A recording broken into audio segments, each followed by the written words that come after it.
Hello, you wonderful people, and welcome to another episode of Super-Fanta-Fi. This being a show where we're talking about TV shows of the supernatural, fantasy, and or science fictional genre. For today's episode, I'm going to talk about the latest episode of Manifest. A lot of really interesting things went down in this episode, so let's break it down. This was a back-to-back episode situation, but I'm only watching these episodes one at a time. I'm not going to edit these two reviews together as one like I normally would, so I'm just going to keep them as separate reviews, but just breaking down the first new episode.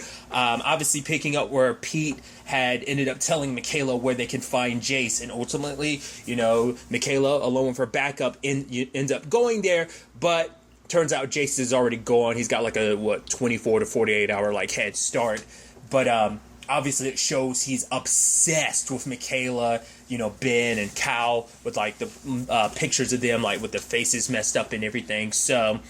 And Michaela ends up having a calling where one of the shadows ends up attacking her. And Drea's like, whoa, what was that? And it's like, okay, I don't. It's like, Drea's like, no, you need to explain to me, what's going on. I'm just kind of going along with everything. It's like, all right, all of us, Jace, Corey, Pete, as well as all the passengers from 828, we have visions, we have the callings, and it's like Drea piecing it together, right, all those mysterious cases you were able to just up and solve, those mysterious hunches. It's like, yeah, at one point in time, we're going to have a beer, and I'm going to explain everything. It's like, okay, so now Drea's finally being brought into the fold on everything. And you knew it was going to happen eventually. I'm just surprised it actually took this long, but because she's kind of been in the dark for so long, but Drea seems very supportive anyway. I don't see her kind of going but it's that's definitely going to be interesting. Because we've seen Jarrett being a part of that world, and he's not as heavily tied, but he is still tangentially connected to this, the world of the callings and everything. So, but now Drea's found herself mixed up in this. I'm curious to see kind of what that means in the long run.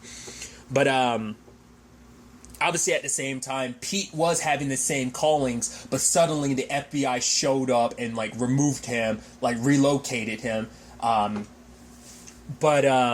Obviously, Ben kind of pieces it together, realizing, okay, the only person that knew was Vance, because I told him, last episode about the three meth heads. So it's well, if we can't get it, I'm going to try and go to Eureka, try and get some information on that front. But Michaela goes to see Corey with Zeke, and Corey's just yeah, if I can help you find Jace, fine, be it that way. But it's for me, it's I'm done with him. Dude shot me and everything. I wanted nothing to do with going after Coach Hannity or whatever. I just want to kind of let things be. But it turns out, showing Corey the picture and everything, it connects to his calling, and he knows that Jace is trying to kill Michaela. Even later on, he attacked the woman that currently lives in Michaela's former apartment, and it's wow, he's so driven by rage. Because I'm also what did they do to you necessarily? Nothing. You were the bad guy, but I guess it's in his own twist. To be fair, they have a rough childhood, and I think he just legitimately has anger issues, and he's just kind of twisted and turned just by the criminal life he's led. So I think he's just so filled with rage, that he just can't control himself. Maybe it's just kind of implying he's always had those issues, because it does seem he kind of has impulse control issues. When he's kind of feeling rage to something, towards something, it just feels he goes all in, he gives it 100%, not in a good way, and he can't control himself, it seems like. But because I guess he's blaming Michaela, because it's all right, they all know that they're gonna die soon because their death days are coming up. Definitely that's what Zeke was kind of vibing off of Corey. And obviously, Angelina and Pete have already had their moments, because Pete doesn't want to die now that he's found Angelina. He's kind of found a new spark in life. He wants to be with her. He wants to see, at least one sunset with her, when he gets out of there. So, but Angelina's having a little bit more faith, because initially Pete's kind of scared. He's what if my calling is telling me to do something that's not good? To be fair, Michaela had that exact same situation last season. Her calling was telling her to let them go, but she didn't. But it's a thing of, well, things are the way they are now because she didn't listen to the calling. Because it's if she had left them go, the meth they were making would have exploded. So it's the thing of, would things have ended up the way they did? Would they have still gotten revived in some shape or form? Or was it because now because of what Michaela did? But it also seems because of what you end up discovering later on about the last trial and everything, that story, that tale, it makes it seem like it was always meant to play out this way. That's what it's hard to say, like, what is set in stone, what is predetermined.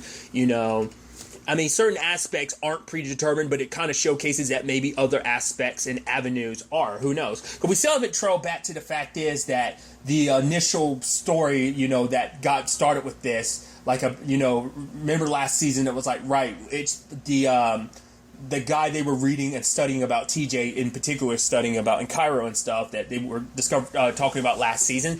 That dude, like, there was that painting that showed, like, Flight 828. Like, they haven't converged back to it, but basically the thought is that, like, that storm happened across multitudes of, like, times all at once. So present day, it affected 828. Well, even though I say present day, 5 years ago, 7 years ago at this time.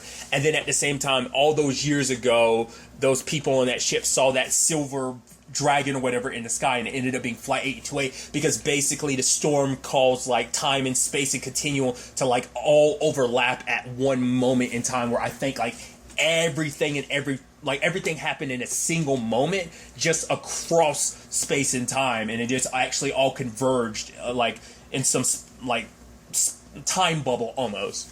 We still have not circled back to that whole element to the story, so maybe we'll kind of dabble as the season kind of progresses. We'll dabble more with that lane of things, but because obviously we're throwing in other things, like I said, this last trial and everything, which that was an interesting thing, because obviously Olive, goes to Levi with help, which is also, why is he such a sarcastic douche? He was the first sarcastic douche the first time, like, Angelina and Olive showed up, but I guess for him it was just like, because he thinks, like, she's not taking it serious. It's like, oh yeah, your boyfriend who's in Cairo, you're just trying to pray. Oh, all right, fine, I'll help you out. And so for him it's like, wait, how do you have these symbols that haven't been seen for 2,000 years? The only person who knows about them, it's me, because I'm restoring this whole thing.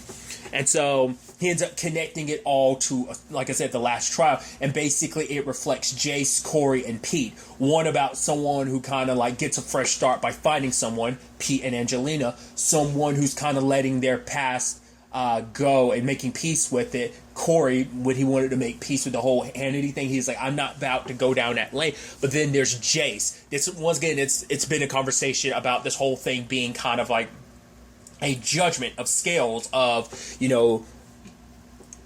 when you kind of tip the scales more in one direction, it just, determines your fate. So Zeke was able to be spared. Once again, he's in the 2.0 phase right now, even though no one else has reached that point, because, once again, he's an outlier, because the other passengers haven't reached that point yet, because they still have, 3 more years for their time to catch up with them.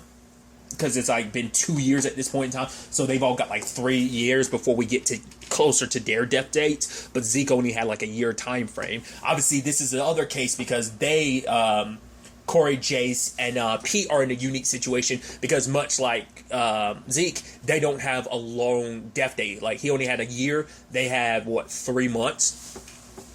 So it's just interesting because obviously, like, they're literally down to the wire because they're down to like their last day and everything. But the whole point is, like, Jace is the one that can be, his fate isn't determined. Like, the entire time they've been thinking, like, the callings are meant to be, like, because that's why Pete was kind of scared. He's like, I don't want to dive into the callings because I don't want to, like, let Michaela know where Jace is because he's going to kill her. Like, that's what he's thinking, like, the callings are trying to tell him. He thinks that's what they're all about, but it's actually a test.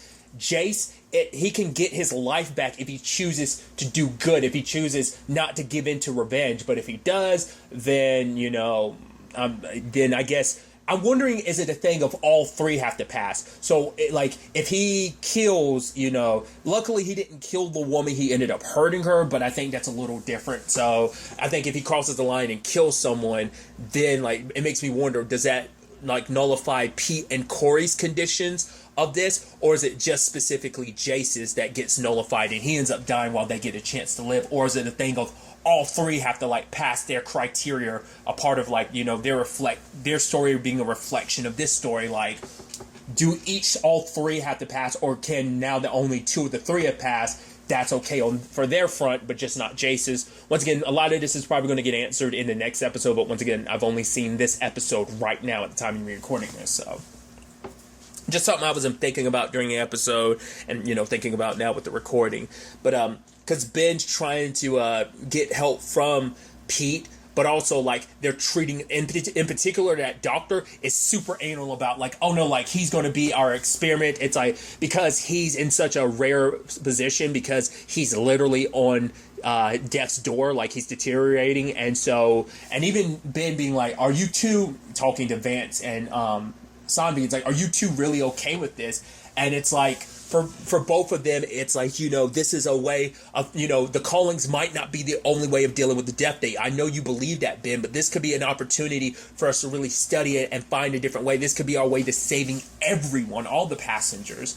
But Ben doesn't like this because for him, it's like, what you're doing right now, how is it any different from the Major? And it's like, for Sanvi, it's like, well, no one's getting hurt. But in her own, and that's an element that plays in the episode because later on, like, Jarrett's like, oh, your mom died of Heroes, when he was explaining that to Sarah. I'm like, did she really die of Heroes? She was kind of like the main antagonist. She was a villain. But I guess it's like, in her own way, yes, she went about things terribly, but for her, in her own way, she thought she was protecting her country. She was trying to be a hero. So it is that thing of, the Major didn't think she was a bad guy. She thought she was doing what was necessary. So, the road to hell is paved with good intentions. So, the same thing with, like, Sanvi and Vance of, like, it's like, because Vance, talks about it later on. He's doing what he's doing because no one else is going to do what he, like, obviously he understands a lot of this. And for him, it's like, at the very least, he's going to point things in a better direction. He's going to handle it better than some other people might, who might be picking up this project because they might not be as sensitive about it. Vance has close ties to the passengers, in particular Ben and his family, so he's kind of invested in that regard. So because of that, he might have more kid gloves on when it comes to dealing with these circumstances, whereas most people might not.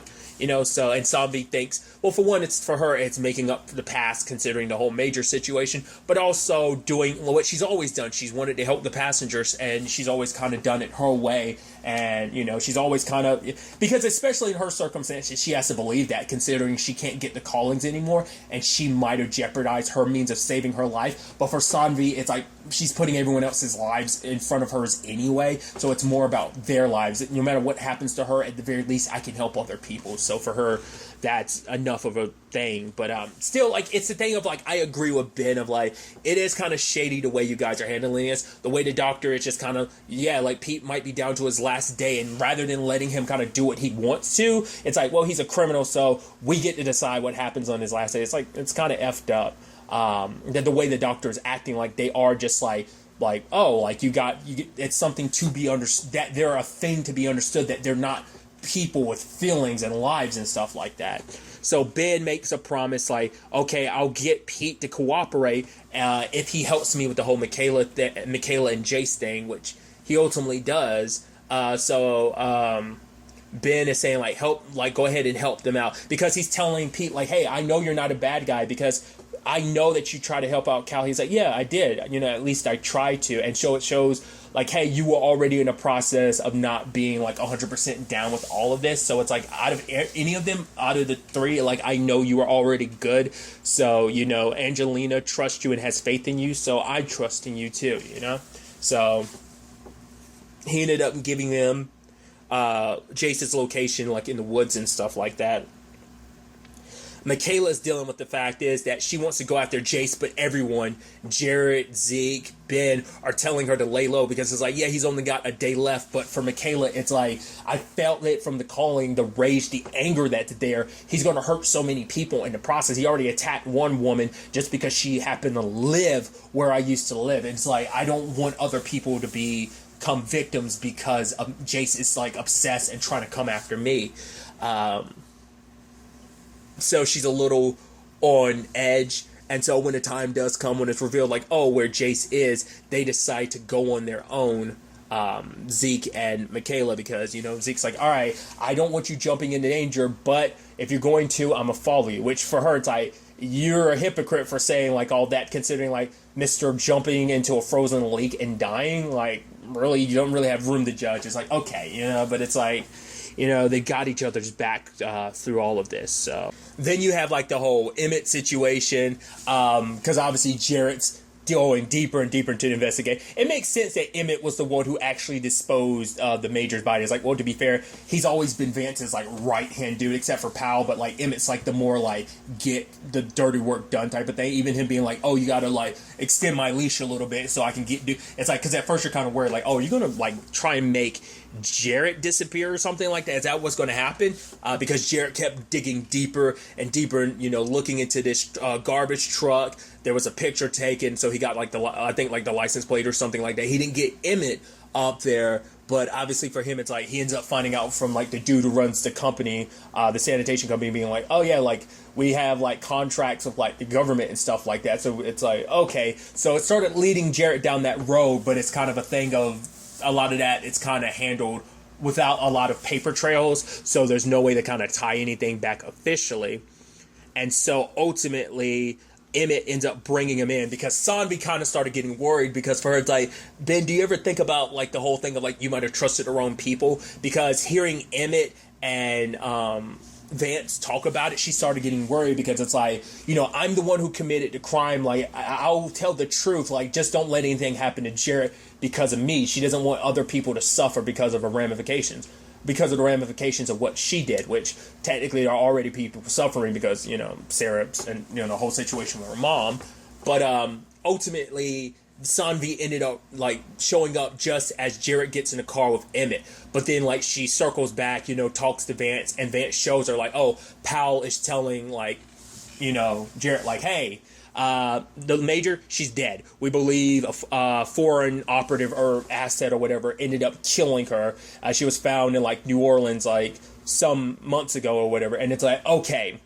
So because Powell doesn't know, because like that came up, when Vance was being interrogated, they're like, yeah, we found the Major's body. He was just kind of looking like, oh, really? Like, but it's like, right, because they don't know he covered it up. The whole point is to make it like that, because if Sanvi gets discovered, it also puts, what Vance is doing in trouble too. But once again, he's the only one that would handle things this way. Like, if he ends up getting found out, if Sanvi gets found out, he gets found out, and that basically someone else gets this project, because he's getting the reins of everything, because he's the only one they can count on, because he's the only one that understands this. But that could all disappear and get jeopardized, and that could jeopardize things as a whole, helping out the passengers, finding out all of the secrets and stuff like that, if it was someone else at the reins besides Vance. Because if it wasn't Vance, you'd probably find another Major. I feel like that doctor could easily become the next Major if it wasn't Vance there kind of keeping her in check. Hell, even Ben had to offer himself up as a test subject just to get Pete released, because Pete needs to be there because he had a calling about, being there with Jace. So it's a circumstance of, I'll offer myself up, because he's a very unique study as well, because he's, the tail fin and everything, like, so it makes him a special case. So it's like he's offering himself up in that regard, so. Because that's all the doctor cares about, is like getting like test results. And she's a little, I guess maybe that's kind of what they're kind of going for. Like if you had to make an analogy, she's kind of like the Victor Frankenstein a little bit of this circumstance, kind of doing whatever she can for her research.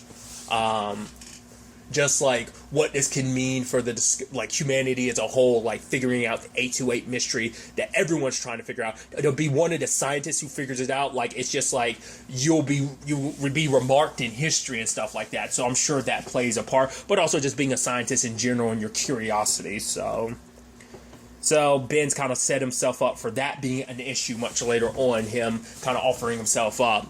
Which, speaking of that, like, Tariq wants to open a business and kind of make it 828 themed, which I think is super insensitive, especially considering, like, okay, like you want to use the popularity of like it being back in the news and everything, but it's like it was a very traumatic thing for your sister, so it's kind of dickish for you to want to do that, considering it's like, right, her husband, her sister-in-law, and her son were on that plane, so it's just kind of like a little, it's like, that just seems a little douchey, but it's like, Grace is like, all right, fine, I'll just give me a couple of days. It's not like a yes. And Tariq's at the bar or whatever, or that restaurant or whatever, and he's running his mouth off, and someone's nearby listening, so it seems like he's probably like a reporter or something like that, which is like, man, it just shows you how much people can suck, because it's like, you are literally stalking people you have no business, you have no right to be like, you didn't get their permission, because you're literally taking a picture of Grace and Eden together, and it's like, who the hell are you to do that? And he's publicizing it because you're putting them in danger, because literally last season, there's a whole hate group dedicated to hating 828ers, and now you've put her position on blast. So this is on her brothers, but it's also this dude's fault for like, oh, you know, it's like, oh, this is so interesting. It's like, oh, here's the story about a man, an 828er who's hiding his family and stuff like that. It's like, what the hell are you doing? You like I said, I wonder, is this supposed to be kind of like a, like I said, like a true blue, like, oh, I work for a renowned like paper journalist, or is it supposed to be more like a TMZ level, like, you know, whatever the case may be. I'm like, either way, I'm like, that's such a scummy thing to do. Like, you know, rolling up on people like that in private moments, like, that's just such a disgusting, douchey thing. And the ramifications for that, who knows? You know, Tariq's probably going to feel a little bad because, like, right, this is kind of my fault. But also, like, I'm curious what this means, you know, because the whole point of them being sent away was so they wouldn't, because like maybe this will play a role in eventually, like if Jace manages to get away from them, he'll eventually be able to find out where Cal and them are, because he'll know like, oh, Grace is here because of what that asshole journalist did. Now it's like, oh, like they're in danger, you know. That was the whole point of them hiding away, so that Jace wouldn't potentially come after them. Cal is one of his targets. That could definitely potentially be, once again, I'm talking about stuff that's most likely happening in the episode right now, because the episode is literally airing right now while I'm talking about this episode. So that could be the case, but like I said, I'm reviewing these one at a time, so it's just, you know, I'm throwing out a lot of thoughts that will probably really quickly get disproven the moment I watch the next episode. But yeah, just like that was just an interesting development on that front. I did like that Pete and Angelina were able to have their moment, because, you know, you had Ben be like, oh, well, come on, seriously, dude? And the guy's like, I'm just trying to do my job. It's like, they're not going to do anything. Just, like, give them their moment. And obviously for Pete, it's like, you know, him and Angelina being, like, touch without, like, there being, you know, a wall between them, you know. And it's like, oh, like, you know, funny how life works out. Crazy circumstances brought us back together. You know, we ran into each other when we were kids, and like here we are years later after the crazy events of like, hey, I died and you died and we both got resurrected, but now like you've got like 3 more years because you were a passenger. I got 1 more day potentially, but for him it's like, to make sure that he's able to have more than just 1 day with Angelina, he has to help stop Jace. So he's trying to do what he can, because this isn't just about stopping his brother, it's potentially about saving his brother if he can make the right choice, because this is also about, you know, once again, it's like, it's predetermined, but it's also about free will, but it still makes you go, is there any such thing as free will with all of this? Because it's like, oh, where's all, you know, Michaela haven't explained yet. It's potentially all coming from God. We think. That's what Ben's thinking. So whether that's still the case or not, whether there's some other force at play here, we still don't know. I've just always assumed it was like some other force. It never crossed my mind to think that like, oh, like I never thought God, until like that ended up being, you know, the thing that the route they're kind of going down. We'll see whether that will forever be the case, like whether that legitimately is the case, or whether that's just, you know, Ben's current interpretation and ends up being some other power at play. Because once again, it still brings up the conversation of, can you 100% say the callings are good? I mean, especially because they can, I mean, they can be misinterpreted. Once again, it's like Michaela was told to let the meth heads go, and she didn't, and ended up being ramifications for it. So they're still kind of like batting more of like okay, they're more positive. There's not been too much negativity with them, with the exception of that. It's still the thing of like, right, they would have died, so it's like, are the callings calling for someone to die? But then again, like everything, once again, would they have died and come back anyway, and would they still have kind of fulfilled this prophecy of like, you know, the last trial and everything? So many questions on that front. But circling back, I kind of went on a huge tangent. What's the fact is that, you know, Jarrett now is being told like, yeah, the Major's dead.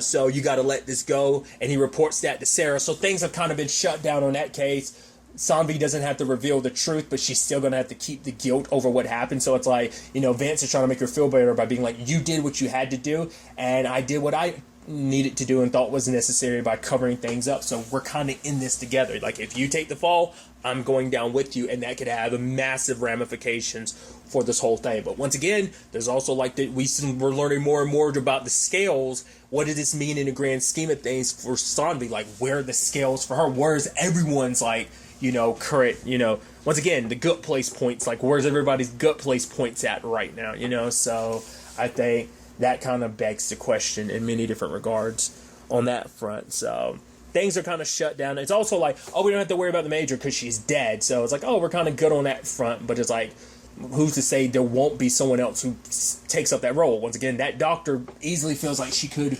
become the next Major, but we'll see.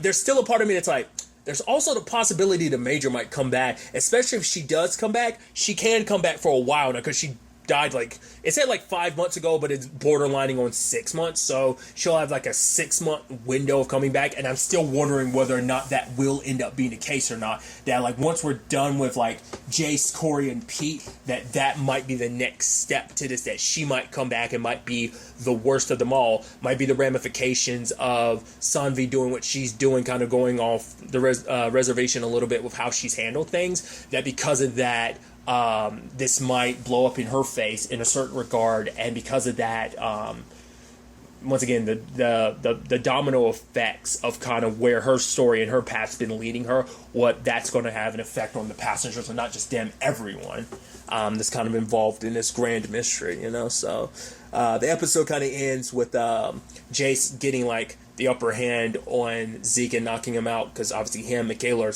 out in the woods looking for him. So that's where things kind of end on that front. But so we'll have to wait and see where things kind of go in the next episode. I'm sitting here really quickly before I end things. I'm saying like that doctor might be the next one. It's like, who's to say the Major's daughter doesn't end up falling in her footsteps? Because it's like, oh, here's your mom's medal. It's like, know that your mom died a hero. Part of me is still thinking like, probably not the best thing for you to be saying that to her, Jarrett, but hey, who knows? You're giving her solace, it's like, for her, it's like, she wished she didn't know what her mom did, but it's still a thing of, hey, no daughter should have to go through what she's going through, but it's still kind of a thing of, your mom kidnapped and experimented on people, so it's not like she was the best person. Even if it was for her country, she did some shady stuff that it's like, I don't know, that could easily turn sideways like that. Once again, just for the reveal of like, hey, the Major's dead, I'm like, but there's still definitely got to be more to that, especially on the Sarah front. We'll have to wait and see whether, like I said, I think this might be them setting up for like the Major, being resurrected as well. So we'll see. Obviously, like Corey,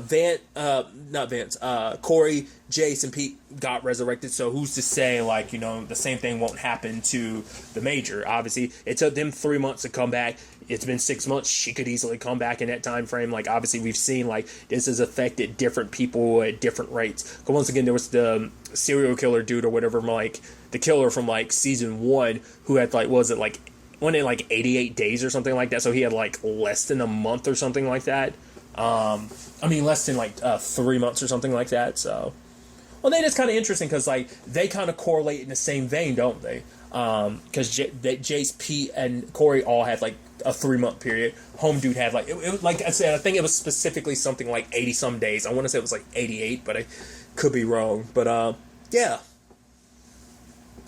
Like I said, these are just kind of my thoughts for right now. I'm going to end things here, and obviously, you can check out the review for the next episode, because that'll be coming up, like, I might shorten the time window. Rather than it being 2 hours from now, I might wait. I just might put an hour between these, or maybe I'll drop them both exactly at the same time. Might be a 30-minute window. I haven't decided yet. I still got an entire night to decide what I want to do about that. But do know that the other review will be coming up next. So, and if you're listening to this well after the fact, it's already up. So obviously, I'll link to it in the end card. It'll be one of the links at the end of the end card, so you can immediately jump to the next episode, or you just, maybe you just decided to watch my review on episode 6 and just completely skip this one. Whatever the case may be, whatever you want to do, just know that all options are available to you. Is kind of what I'm trying to applying to. So, with all that aside, though, to the next time we meet, which will be in that next episode,